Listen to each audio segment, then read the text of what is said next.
विष्णु ने अपने समाज के बाहर शादी की थी, इसलिए उसे गांव से दूर रहने की सजा मिली थी। विष्णु अपर्णा अपनी बेटी पल्लवी के साथ खाड़ी के पास रहते थे। रोज सवेरे विष्णु मजदूरी के लिए दूसरे गांव निकल जाया करता। रास्ते में वो पल्लवी को उसके स्कूल छोड़ता था। यहाँ घर में अपर्णा अकेली रहती थी। घर का सारा काम करने के बाद भी उसके पास समय बचता था, इसलिए वो खाड़ी से मछलियाँ पकड़ती। रोज मछलियाँ पकड़ पकड़ कर अपर्णा इस काम में माहिर हो चुकी थी। अब वो अपने हाथ से ही मछलियाँ पकड़ सकती थी। ये हुई ना बात, आज तो मछली फ्राई बनाऊंगी। जो भी मछली अपर्णा खाड़ी में पकड़ती थी, उसे वो घर ले जाकर साफ करके पकाया करती थी। खुशबू तो बहुत अच्छी आ रही है, उम्मीद है स्वाद भी अच्छा ही होगा। शाम को जब विष्णु और पल्लवी घर लौटते थे, तो अपर्णा उन्हें खाने के साथ साथ मछली भी देती थी। चक्कर बताइए, आज कैसी बनी है? अम्मी, इसमें चखना क्या है?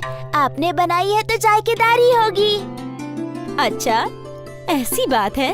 हाँ अम्मी, मैं जब आपके हाथ की बनी मच्छी अपने दोस्तों को खिलाती हूँ ना, तो वो लोग पूरा डिब्बा चट कर जाते हैं और फिर कहते हैं कि तेरी अम्मी बहुत अच्छी मछली बनाती है। अच्छी बात है। हाँ हाँ, मछली तो तुम बहुत ही लजीज बनाती हो पन्ना, इसमें कोई शक नहीं है। मछली से याद आया, मैं सोच रही हूँ कि मैं रोज ज्यादा मछलियाँ पकड़कर उन्हें बाजार में फरोख्त करूँ। इससे मुझे कुछ पैसे भी मिल जाएंगे। हाँ, बेच तो सकती हो, तुम्हें तो मछलियाँ पकड़ना भी आता है। हाँ, तो कल से ही काम की शुरुआत करती हूँ। अगले रोज अपर्णा ने कई सारी मछलियाँ पकड़ी और फिर उन्हें एक टोकरी में भरकर बाजार की तरफ रवाना हो गई। ताजी ताजी मछलियाँ, आज की पकड़ी गई बिल्कुल ताजी मछलियाँ। मीठे पानी की मछलियाँ है क्या? नहीं दीदी, खारे पानी की मछलियाँ हैं, खाड़ी की। नहीं नहीं, मुझे नहीं चाहिए। कई लोग अपर्णा के पास मछलियाँ देखने आए, लेकिन बहुत ही कम लोगों ने मछलियाँ खरीदी। ये देखकर अपर्णा गमगीन हो गई। कोई बात नहीं, आज का पहला दिन है, हो सकता है कि कुछ दिनों में मछलियों की फरोख्त अच्छी हो। अपर्णा ने खुद को दिलासा दिया और टोकरी लेकर घर की जानिब चल पड़ी। अगले रोज भी अपर्णा ने ताजी मछलियाँ पकड़ ली और उन्हें फरोख्त करने के लिए बाजार पहुँची। मछलियाँ ले लो, ताजी ताजी मछलियाँ। आज भी वही हाल था, मछलियाँ बिक ही नहीं रही थी। ऐसा कई रोज तक चलता रहा और फिर अपर्णा पूरी तरह निराश हो गई। वो मछलियों की भरी हुई टोकरी लेकर घर पहुंची। उदास होकर उसने खाना बनाया। विष्णु जब घर लौटा तो वो समझ चुका था कि उसकी बीवी का मूड खराब है। क्या बात है अपर्णा? कि मछलियाँ फरोख्त करके कुछ पैसे कमाऊंगी, पर मेरी मछलियाँ तो कोई खरीदता ही नहीं। अरे, मछलियों की बजाय अगर तुम अपना मछली भात बेचती तो सब खरीदते। आप भी ना मेरा मजाक उड़ा रहे हैं।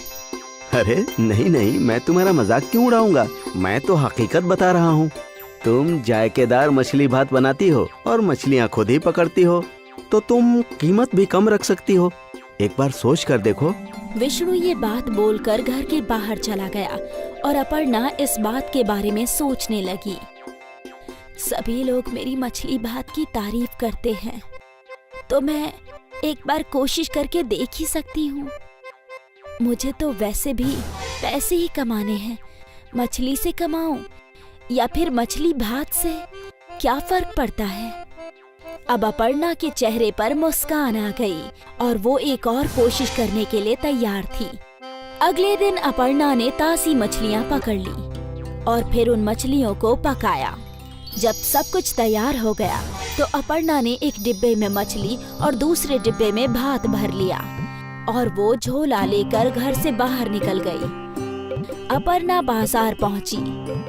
मछली भात, बस 25 रुपए में मछली भात। मछली भात सुनते ही खरीदार खींचे चले आए। ताजा मछली है ना? हाँ, आज सुबह ही पकाई है। ठीक है, मुझे 1 प्लेट दे दो। अपर्णा ने उस आदमी को 1 प्लेट मछली भात दे दी। वो आदमी वहीं खड़े रहकर खाने लगा। उसकी मछली की खुशबू फैलने लगी और कई और ग्राहक अपर्णा के पास आए। मुझे भी 1 प्लेट देना। जी। जैसे जैसे ग्राहक आते जा रहे थे, अपर्णा सभी को मछली भात देती जा रही थी। वो खुश थी। हर प्लेट के उसे 25 रुपए मिल रहे थे और थोड़ी देर में ही उसका सारा मछली भात खत्म हो गया और वो अपने घर की जानिब चल पड़ी। शाम को जब विष्णु घर आया तो अपर्णा ने विष्णु के सामने जलेबी रख दी। जलेबी?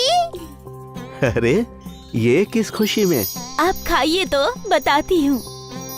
वो लोग जलेबी खा रहे थे और अपर्णा ने उन लोगों को आज का किस्सा सुनाया। मैं कहता था ना कि तुम्हारा मछली भात बहुत बिकेगा। अब लाओ, मुझे भी मछली भात खिलाओ। अरे रे, वो तो सारा खत्म हो गया। क्या? और उस रोज से अपर्णा की मछली भात का कारोबार चल पड़ा। लोग इंतजार करते थे कि कब अपर्णा बाजार आएगी। अरे वो देखो, मछली भात वाली आ गई। उसके आते ही उसके आसपास भीड़ जमा हो जाया करती। अपने कमाए हुए पैसों से अपर्णा ने घर की मरम्मत करवाई। विष्णु भी अपर्णा का हाथ बटाने लगा मछली भात बनाकर बेचने में। विष्णु ने मजदूरी करनी छोड़ दी। मियाँ बीवी मिलकर मछली भात बेचने लगे। बाजार में उनकी दुकान भी खुल गई थी। मछली भात का कारोबार चल पड़ा और थोड़ी ही दिनों में पूरे गांव में अपर्णा मछली भात वाली मशहूर हो गई। उसका पूरा परिवार इसी काम में उसका हाथ बटाने लगा। अब्दुल मियाँ के इंतकाल के बाद उनके तीनों बच्चे यतीम हो गए। अब उनके सर पर वालिद का साया नहीं था। अब क्या होगा? कैसे हमारा घर चलेगा? 2 जवान बेटियों की शादी करनी है। या अल्लाह, कुछ तो रहम कर। अम्मी, अब हमें ही बाहर जाकर काम करना होगा। लेकिन तू क्या काम कर सकती है? मुझे तो बस एक ही काम अच्छे से आता है, खाना बनाना। क्यों ना हम एक बिरयानी सेंटर खोल ले? लेकिन उसमें तो बहुत पैसे लगेंगे आपा। पैसों की फिक्र मत करो, मेरे ये गहने कब काम आएंगे। और बस एक बार सब ठीक हो जाए तो तुम तीनों इसे मिलकर छुड़ा लेना। लेकिन अम्मी, अब्बा ने ये आपके लिए खरीदे थे। बेटा, मेरी पहली जिम्मेदारी तुम सब हो। जेवर का क्या है, वो तो वापस मिल ही जाएंगे। ठीक है। शिफा ने अपनी अम्मी के जेवर ले लिए और उन्हें गिरवी रखकर उसे 20,000 रुपए मिले।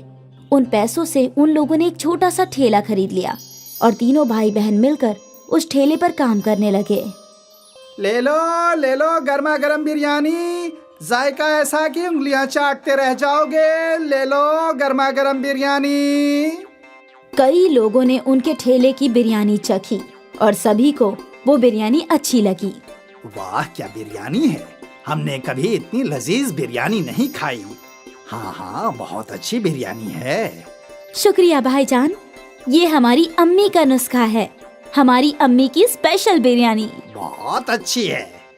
और देखते ही देखते उनका बिरयानी का ठेला चल पड़ा। अब लोगों की भीड़ लगने लगी। मुझे 2 बिरयानी पार्सल देना। ठीक है। मुझे भी दे दो। अब नदीम को लोगों को बुलाने की जरूरत नहीं थी। ठेले पर इतनी भीड़ रहती थी कि तीनों भाई बहन मिलकर ऑर्डर दिया करते थे। ये लीजिए आपका ऑर्डर। ये आपका। ये आपका। 1 माह बाद शिफा अपने कमाए हुए रुपए गिन रही थी। ये लीजिए अम्मी, इस माह का मुनाफा 20,000 रुपए। क्या? आपने सही सुना, 20,000 रुपए। इतने सारे पैसे? हमारी बिरयानी लोगों को बहुत पसंद आती है। ग्राहकों की हमेशा भीड़ लगी रहती है अम्मी। या अल्लाह, तेरा लाख लाख शुक्रिया। तूने मेरे बच्चों को कामयाबी अता फरमाई। शुक्रिया।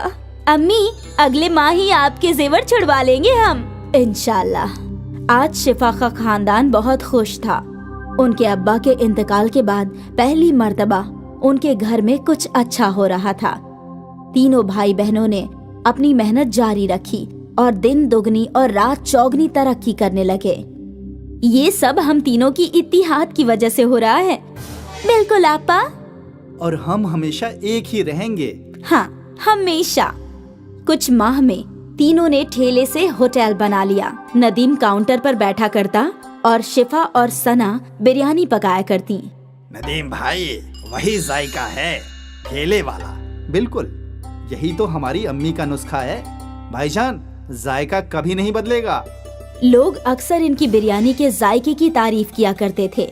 धीरे धीरे इन्हें दावत के केटरिंग के कॉन्ट्रैक्ट्स भी मिलने लगे। भाई, मेरे घर कल एक दावत है, 100 लोगों की बिरयानी चाहिए। जी बिल्कुल, मिलेगी ना, लेकिन वही जायका चाहिए जैसा हम यहाँ खाते हैं। बिल्कुल वही जायका रहेगा, आप बेफिक्र होकर ऑर्डर दे जाइए। तीनों भाई बहन बहुत खुश थे कि उनका कारोबार बड़ा होता जा रहा था। फिर एक दिन क्या हुआ, ये ऑर्डर अब तक गया नहीं। वो कादरी साहब के घर निकाह था, लेकिन किसी वजह से वो निकाह टूट गया, तो अब ये खाना नहीं जाएगा। या अल्लाह, बहुत बुरा हुआ। तुम एक काम करो, ये खाना गरीबों को खिला दो, कम से कम कादरी साहब को दुआ मिलेगी। ठीक है आपा। अपनी बड़ी बहन के कहने पर नदीम ने सारी बिरयानी फकीरों में बांट दी, लेकिन उसका मन नहीं था। जब वो होटल लौटा तो सना वहीं थी। आपा कहाँ है? वो तो घर गई है। मुझे समझ में नहीं आ रहा कि आपा ने इतनी सारी बिरयानी गरीबों में बांटने को क्यों कहा। क्या बोल रहे हो तुम? सना आपा, आज कादरी साहब के घर पर निकाह था, तो उन्होंने 300 लोगों की बिरयानी ऑर्डर की थी, लेकिन किसी वजह से उनके घर का निकाह टूट गया, तो बिरयानी बच गई थी। मैं सोच रहा था कि हम वो बिरयानी बेच देंगे, लेकिन आपा ने बोला कि सारी बिरयानी गरीबों में बांट दो। ये तो सही फैसला नहीं हुआ। हम उस बिरयानी से भी कमा सकते थे ना आपा। हाँ बिल्कुल, हमारी आपा बहुत नेक दिल हैं, इसलिए उन्होंने सोचा होगा कि जब हमें बिरयानी के पैसे मिल गए हैं तो क्यों ना बिरयानी गरीबों में बांट दी जाए, और उन्हें दुगने मुनाफे का ख्याल आया ही नहीं होगा। हो सकता है। तभी शिफा वहाँ आई और सना और नदीम ने अपनी गुफ्तगू बंद कर दी। सारी बिरयानी गरीबों में बांट दी ना? हाँ हाँ बिल्कुल। कम से कम कादरी साहब को दुआएं मिले, अभी उन्हें दुआओं की खास जरूरत है। जी। सना और नदीम अपनी बड़ी बहन के फैसले से मुत्ताफिक नहीं थे। खैर, उनका कारोबार चलता रहा, उन्हें और भी बड़े बड़े ऑर्डर्स मिले, उनका होटल भी अच्छा चल रहा था। फिर कुछ माह बाद एक और ऑर्डर कैंसिल हो गया। नदीम, अंसारी जी का ऑर्डर कैंसिल हो गया है, तुम ये सारी बिरयानी गरीबों में बांट दो। ठीक है आपा। नदीम ने हाँ तो बोल दिया, लेकिन उसका मन नहीं था। बड़ी बहन के घर जाने के बाद सना और नदीम बातें करने लगे। क्या हम ये बिरयानी बेच नहीं सकते? अभी तो रात के 10 बज गए हैं, अब शायद ही ग्राहक आएंगे। एक काम करते हैं, इसे अंदर रख देते हैं, कल पहले यही बिक जाएगा। हाँ हाँ, ये सही होगा। दोनों भाई बहन ने मिलकर वो बिरयानी छुपा दी। अगले दिन उन लोगों ने पहले वही बिरयानी बेची और वो दोनों बेहद खुश थे कि मुनाफा दुगना हो रहा है, और शिफा इस बात से बेखबर थी। फिर क्या था, जब भी कोई ऑर्डर कैंसिल होता, अगले दिन वो बिरयानी सना और नदीम होटल में बेचा करते थे। ये सिलसिला काफी महीनों तक चलता रहा। एक दिन ये बासी बिरयानी एक रेगुलर कस्टमर के प्लेट में आई। नदीम भाई, कुछ तो गड़बड़ है, बिरयानी में वो जायका नहीं है। ऐसा कैसे हो सकता है भाईजान? हम तो हमेशा से वैसे ही बिरयानी बना रहे हैं। ठीक है। धीरे धीरे सारे कस्टमर्स को बिरयानी की गड़बड़ समझ आने लगी और उन्हें वो जायका पसंद नहीं आ रहा था। यकायक उनके होटल में ग्राहक कम हो गए। तभी शिफा सोच में डूब गई। यकायक ऐसा क्या हो गया? हमारे ग्राहक टूट क्यों रहे हैं? ऐसा चलता रहा तो कैसे चलेगा? नदीम को अपनी गलती समझ आई। वो अपनी आपा के सामने रोने लगा। मेरी गलती है, मैंने और सना आपा ने बासी बिरयानी ग्राहकों को खिलाई। क्या? नदीम ने अपनी आपा के सामने सारी गलती कबूल की। ये तूने क्या कर दिया? ज्यादा मुनाफा कमाने के चक्कर में धंधा ही तोड़ दिया। अब हम कैसे ग्राहकों को वापस लाएंगे? हमें माफ कर दीजिए आपा। हमें इल्म नहीं था कि ऐसा कुछ हो जाएगा। तुम्हारे लालच ने सब कुछ बर्बाद कर दिया। तीनों सोचने लगे कि अब वो लोग क्या कर सकते हैं, और फिर अगले दिन शिफा को एक तरकीब सूझी।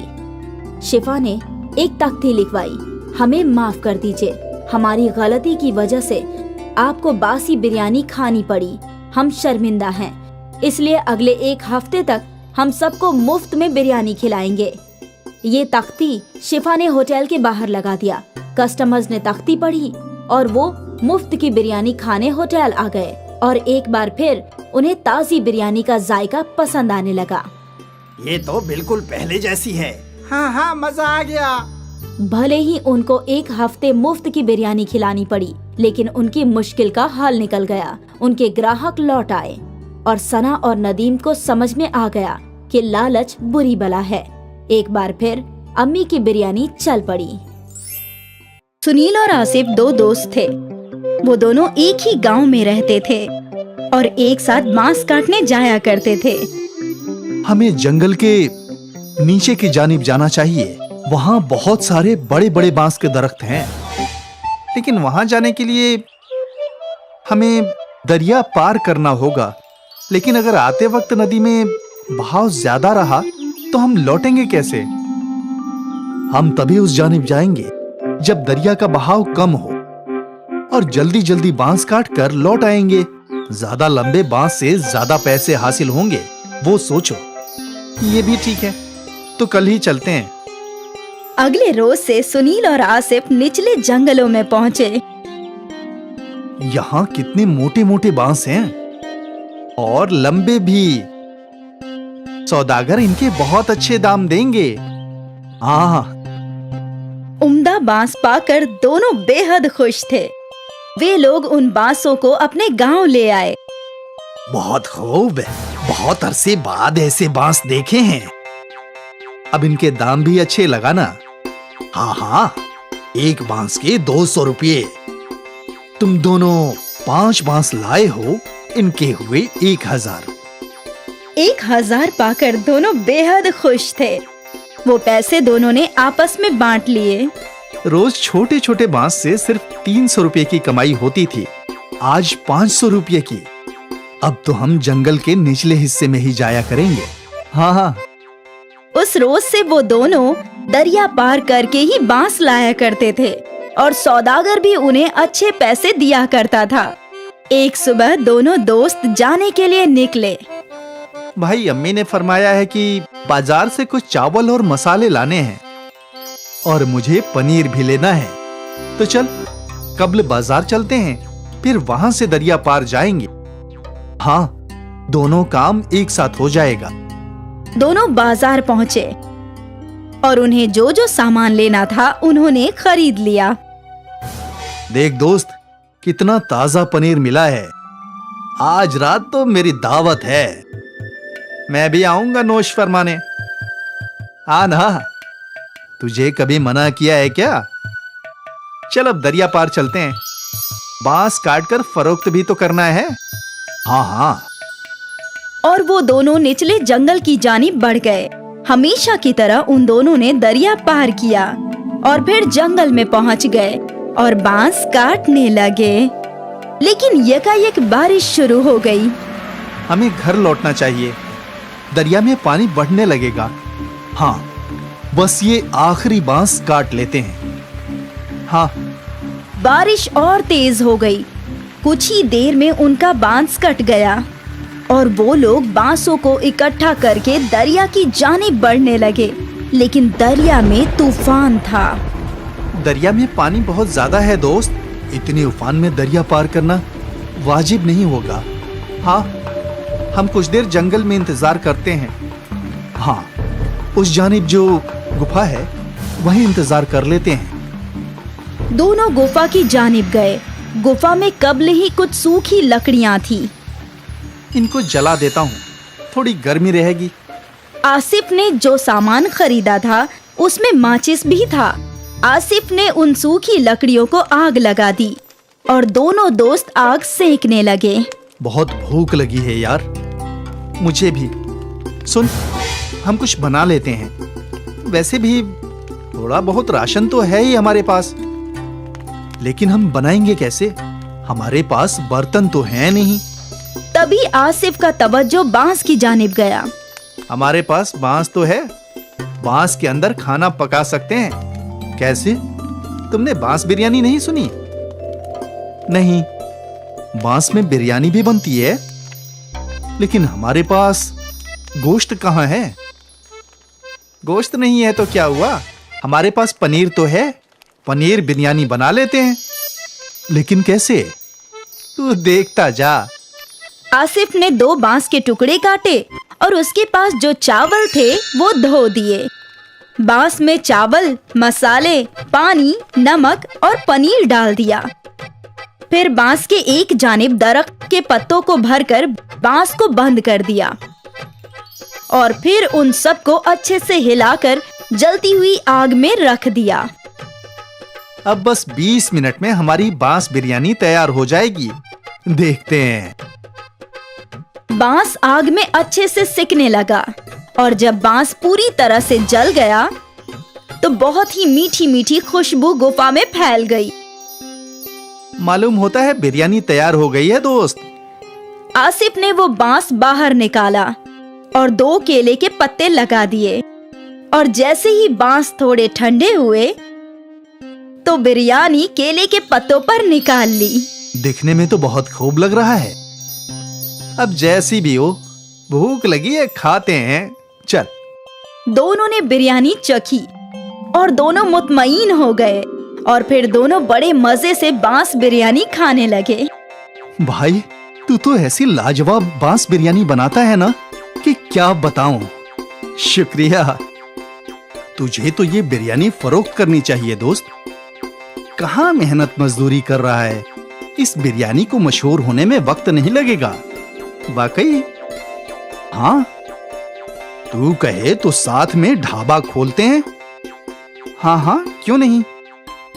जब बारिश रुकी, दरिया का पानी कम हुआ तो दोनों दोस्त सारे बांस लेकर अपने गांव आ गए। लेकिन आज उन्होंने बांस फरोख्त नहीं किए। अगले रोज आसिफ और सुनील ने गांव के चौराहे पर अपनी दुकान लगाई। गांव वाले हैरत में थे कि आखिर ये लोग बांस में क्या फरोख्त कर रहे हैं। अरे बेटा, ये क्या है? ये बांस बिरयानी है चाचा, पनीर की। बांस बिरयानी? जरा हमें भी खिलाओ। गांव के लोगों ने पहली मर्तबा बांस बिरयानी चखी। अरे वाह, क्या खूब जायका है आसिफ भाई। ऐसी बिरयानी जिंदगी में नहीं खाई। मजा आ गया। आसिफ और सुनील की बांस बिरयानी गांव में मशहूर हो गई। खरीदार कतार में खड़े रहकर बांस बिरयानी खाने लगे। आसिफ और सुनील की आमदनी में कई गुना इजाफा हो गया। और फिर क्या था, सुनील और आसिफ ने मजदूरी छोड़कर बांस बिरयानी फरोख्त करना शुरू कर दिया। वो लोग दिन दोगुनी और रात चौगुनी तरक्की करने लगे। दूर दूर से लोग बांस बिरयानी खाने के लिए आने लगे और देखते ही देखते उनका गांव में बहुत बड़ा रेस्टोरेंट बन गया और दोनों अमीर बन गए। सोचा नहीं था कि कभी ये सब भी होगा। मैंने भी बिल्कुल नहीं सोचा था दोस्त। उस रोज वो बारिश हमारी किस्मत बदलने के लिए आई थी। हाँ, ना उस रोज बारिश आती और ना हम फंसते और ना ही हम कभी बांस बिरयानी बनाते। दोस्त, ये सब कब्ल ही लिखा हुआ था। ऊपर वाला कब्ल ही सबकी किस्मत लिख देता है। हम तो बस मोहरे हैं जो उसकी राह पर चलते हैं। बिल्कुल। बांस बिरयानी ने आसिफ और सुनील की किस्मत बदल दी और उन दोनों को जिंदगी का बहुत बड़ा सबक मिला। परेशानियों से ही नए रास्ते हासिल होते हैं और ना जाने कब किस्मत कौन सा मोड़ ले ले।